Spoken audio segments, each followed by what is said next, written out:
The sure is that we are in this session far from the discourse of the truth, and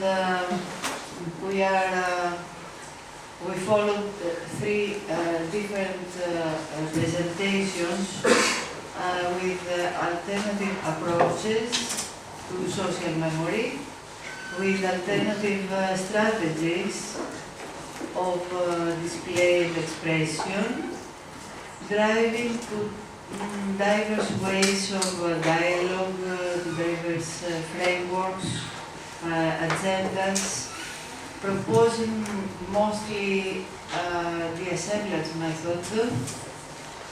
And my question is how much all these methods and strategies are indeed productive, and the most important, give us, give all the parts concerned equal opportunities to understand, to express themselves, to collaborate, and at the end of the day to have a sense of belonging,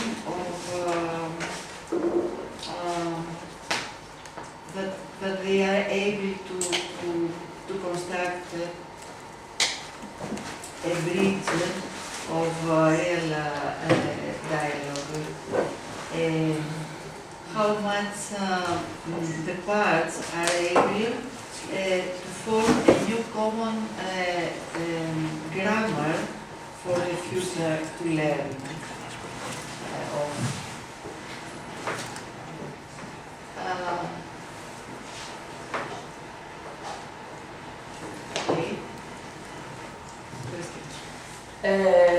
Thank you very much. I have a question to the group, the last group, and one to Nicholas. I should call you with a different name. So I'm starting with the girls. They are girls, women. What should I say? Women group. Okay, the women group. So I haven't really understood what your questions are. I haven't understood, and I haven't understood what your material is. What is the material that you gather until these dates that you put there in the exhibition? I need more to understand. I'm sorry, but I'm totally confused. I don't understand. Nicola, what I understand by this assemblage method that you propose is a sort of collection making, 19th century collection. If I'm wrong, correct me. A kind of 19th century collection making. It comes to me. For example, the Sloan Museum in Oxford. And I was wondering. I mean, I like it when I go to this museum. I really like it, and I like the idea of the assemblage and so on. But I was wondering, what is the difference with the 19th century way of collection making? This is Okay, we didn't refer to the collection. We referred to the practice of going to the museum, to the congregation, to the museum as a congregation. So I didn't understand. So, I mean, it's our fault, apparently. But apart from saying your name wrong, two other things wrong. So no, we say that it can be a place of assembly, a place of congregation, if you wish. But we use the notion of assemblage because it has all the connotations, the particles that go back, and mainly the temporary assemblage, the temporary gathering of people for a purpose which is not as either inclusive or exclusive as we have used to think for big institutional museums. So the assemblage is about the people, the visitors, not the objects. Okay, sorry, I was wrong. Okay. Could I answer first? Yeah, sure. Yes, thanks. So with Anina, we work in a contemporary art approach. In the contemporary arts, the timeline method has been done since the late 1970s.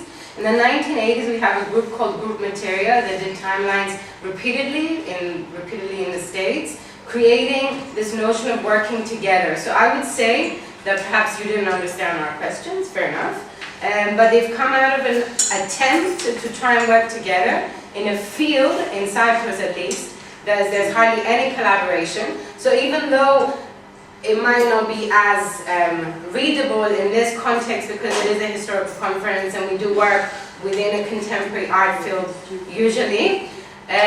Excuse me?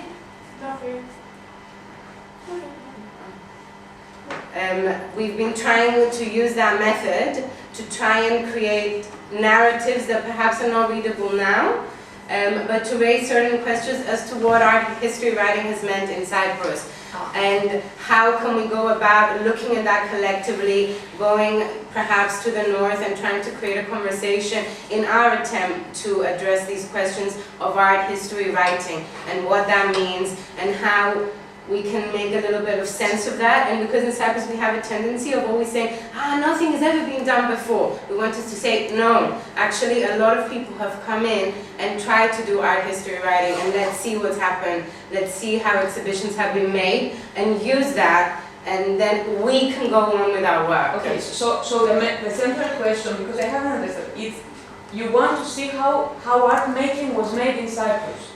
How exhibition making. Exhibition making. Okay, so now it's clear. I hadn't understood that. Okay. So we started with, the first iteration was around the development of exhibition making specifically, and broadly defined, I guess, because we also went into the development of museums in Cyprus and all that, and then we moved towards arts writing, so that means catalogs. Sorry. Try to explain that.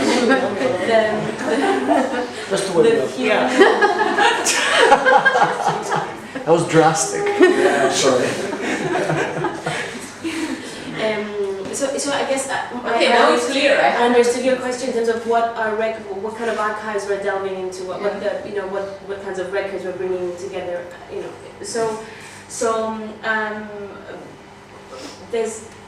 was actually quite interesting because in the first iteration of the timeline, you could see the development. You could see that we were relying on press, and then we moved on to books, and then moved on to press releases, internet printouts. So you could actually, so that's quite interesting. And upstairs, in this case, with the help of Christoforos, we're in today's addition to the installation. It also has to do with what was recorded on VCR, what was on CD, and different kinds of. So these are interesting as well as methods of documentation. I don't know if. Okay. Now it's much clearer. Yeah. Okay. First Kostis, then Katrin, and then you. Thank you very much for the panel. I have this question / comments. One for Nicholas. I really like the whole idea about museums as heterotopias. And of course we always think about our stuff. So I was thinking a lot about the Genitami and as a super heterotopic place, because this used to be a temple, a mosque, and then it was turned into the museum, a temple for antiquities. So, and talking about the heterotopia, it was a place which was, it was like a depot for antiquities. People did not really go there. And you mentioned childhood, and I was trying to find people who went there in the 50s, and it was kind of impossible. So it was this kind of ghost or heterotopic space. So I just wanted to say this because I saw a connection between what you were saying and what I'm working on. I have a comment, but this is a question for Guy, which is I thought a lot about Rancière, and maybe not only Rancière, but the Frankfurt School and Mayakovsky, and a question that goes back to Plato really, which is aesthetics and politics. And because I think this is all about aesthetics and politics, and the politics of memory, if you like, and content and form. And I come from a city, Salonika, which is notorious for some terrible statues and really, bad forms of, commemorative practices. So there is this idea that form doesn't really matter that much. It's all about content. There was this very interesting moment a month ago that finally the city decided to put a commemorative plaque at where today's university lies, which was where the Jewish cemetery was for 5 centuries, and it was destroyed in 1943 by a combination between the local authorities and the Nazis. I think it looks pretty bad, in line with the bad aesthetics of, again, monuments in that city. But again, nobody seems to care that much, because the idea was that the content was right. But again, aesthetics goes together with politics, I think, in this case. And I have the impression that that's what you demonstrated with the whole idea about elastic commemoration and so on. But maybe I'm wrong, so it's up to you.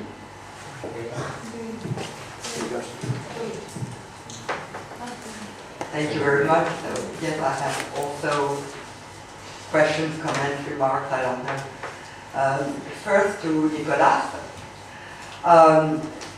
This idea of the community of visitors, isn't it completely contrary to everything that Bourdieu has told us about how you visit museums? That people are not a community when they visit, they are very individual, they have very specific itineraries, they don't connect. Is it allowed to disagree with Bourdieu or not? No, you can't. No. Okay, of course, but I mean, there has been a few research done about how people visit museums, and it doesn't connect with the idea of a community. Okay, so I'm not talking about Bourdieu anymore. Just, people talk about museums, and sorry, but a little bit French. And for Guy, I have a question, because I was very interested by what you said, what you showed, but I had this idea, I had the idea through your talk that monuments were just falling out of the sky. And monuments are ordered by governments or by communities, they are financed, you have a cahier des charges, you can't show, you can't do anything, and then they're used.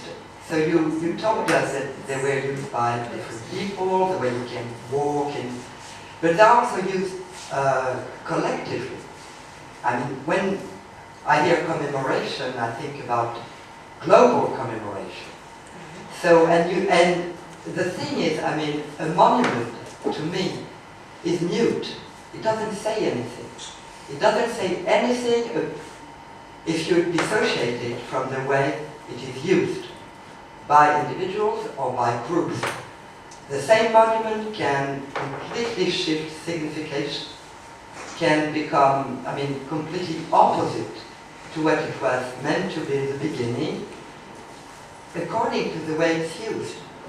So monuments don't fall from the sky and they don't talk. And I liked a little bit this, because if it's about, divided memories, a monument doesn't say anything about memory. It's used according to memory. Well, at least this is the way I've studied it, and I've seen it. For instance, the monument of Henri IV on the Pont Neuf, that was restored as a restoration. Now it doesn't mean anything, nobody goes to see it, but what's interesting is that it has like 100 little Napoleons in the arm of the statue, because it was a partisan of Napoleon that rebuilt it. So it's very, it doesn't talk for itself.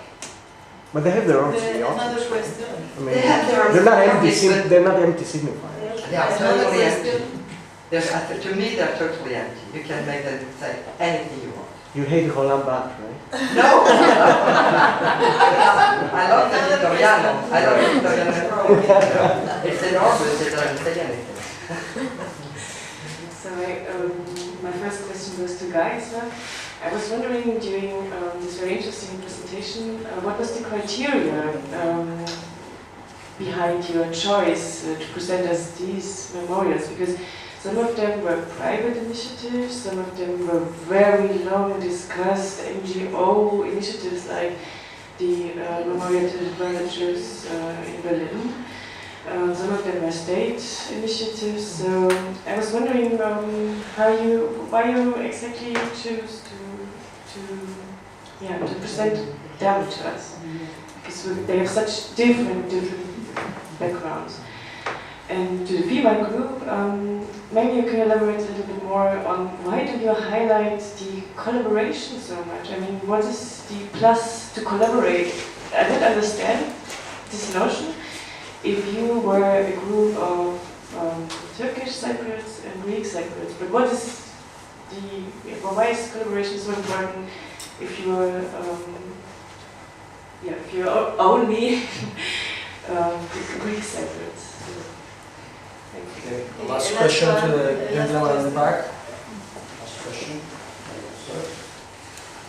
Well, I'm not an art historian, but as an art lover, I can assure you that the information given by the lady on the video about Turkish arts is not sufficient.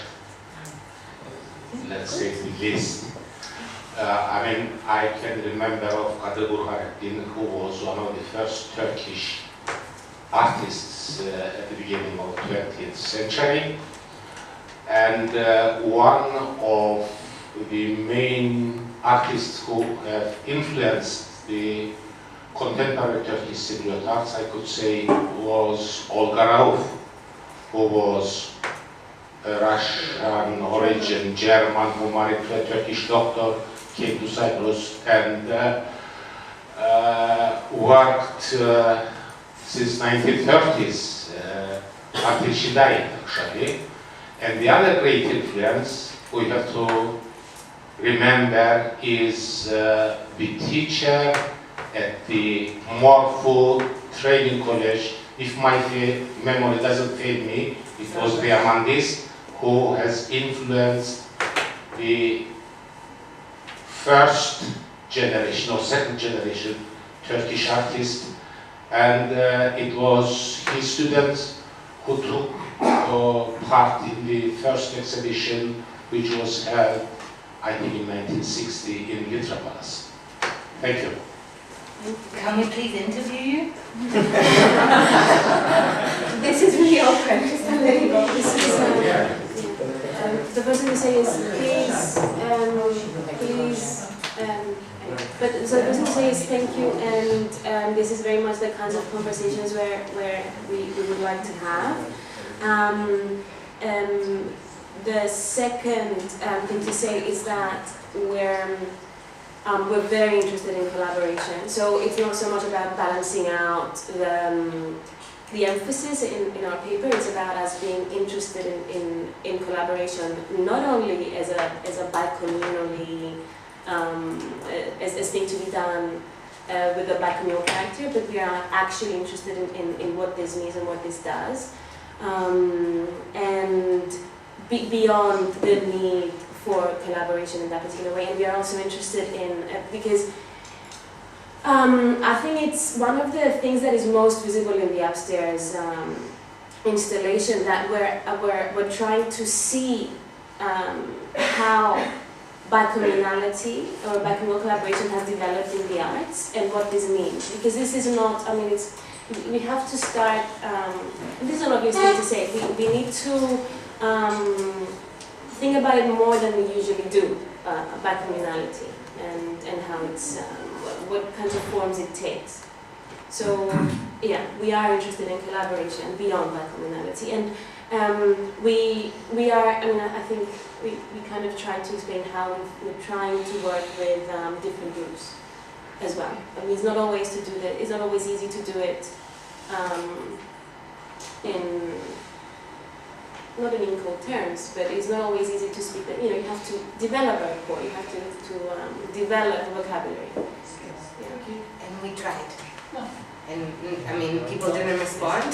So we actually did it for about a month.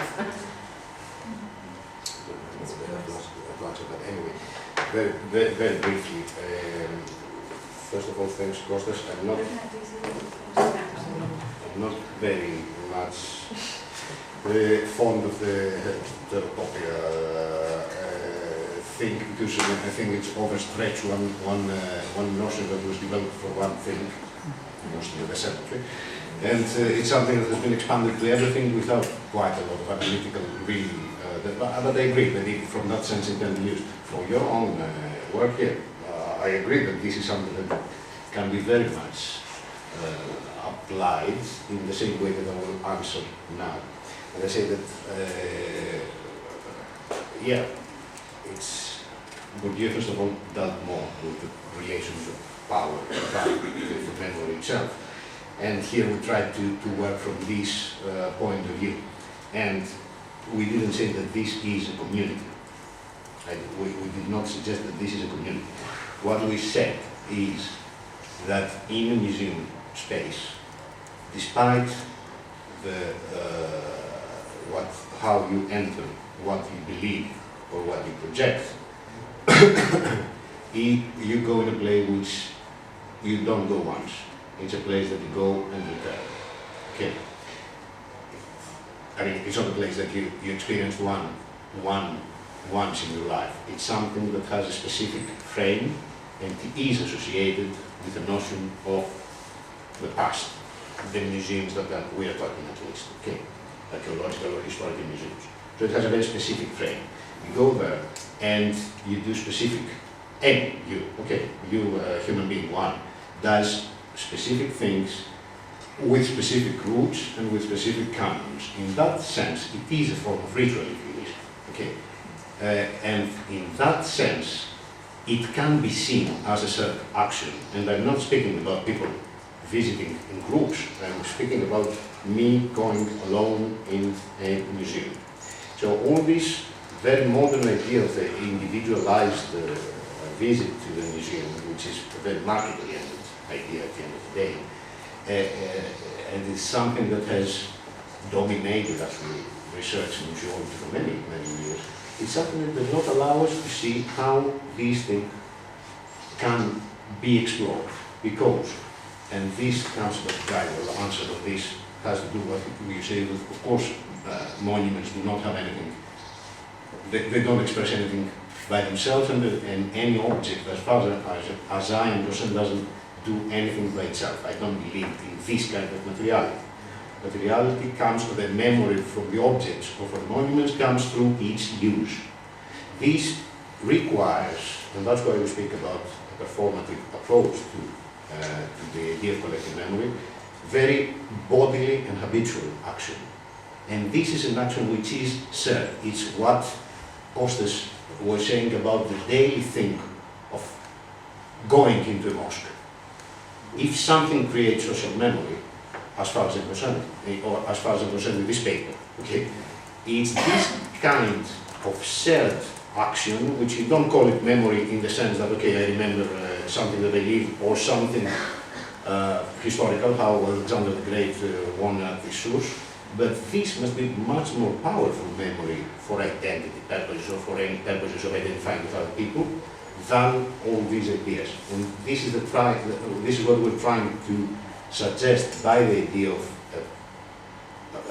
a performative approach, let's say, to the museum. It really doesn't matter what you have there. It matters that people go and they find themselves together for one purpose. And we can discuss this because I have to go. No, continue because it's quite. Yeah, but you have to see it. I have to. Ah, you use the other ones? I don't remember. I'm not sure how to answer. I will try. Yes, it is about aesthetics and politics. I am not an historian. I don't know most of the names and scholars you've mentioned. I'm an artist, and I intervene in the context in which I find myself. And yes, monuments fall from the skies, and there were no criteria.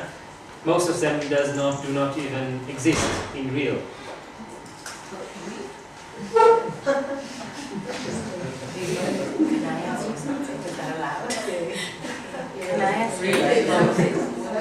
What you mentioned is some of the... Don't make it. I can do that. There seemed to be a transition in your work, and towards the end it seemed to be a more new genre public art. And what? New genre, you seem to move from the commemorative monument to the idea of social engagement as public art. And could you maybe address that?